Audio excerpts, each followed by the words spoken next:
देखिए, कर्म बंधन कारक होते हैं, परंतु ध्यान रहे कर्मों को पूर्ण रूप से छोड़ा नहीं जा सकता है, क्योंकि शरीर तीन होते हैं। स्थूल शरीर सामाजिक निर्वाह का कार्य करता ही है, सूक्ष्म शरीर चिंतन और मनन करता ही है, और कारण शरीर समाधि और स्थिरता भी देता है। ये तीनों शरीर अपने काम को बंद नहीं कर सकते हैं, इसलिए कार्य को बंद करना कर्म बंधन से मुक्ति का सुगम साधन नहीं है, कठिन साधन है। कठिन क्या, असंभव साधन है। इसलिए कर्मों को त्यागने की जगह पर कर्म से आसक्ति का त्याग करना चाहिए।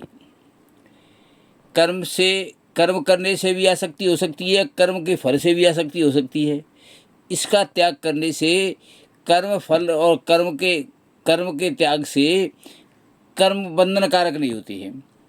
गीता में भगवान कृष्ण ने कहा है कि अगर आसक्ति त्याग करके कर्म और कर्म फल से आसक्ति त्यागने से वह कर्म अकर्म बन जाता है, वह बंधन कारक नहीं हो सकता है।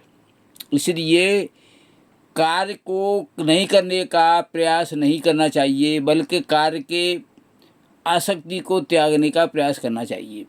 धन्यवाद।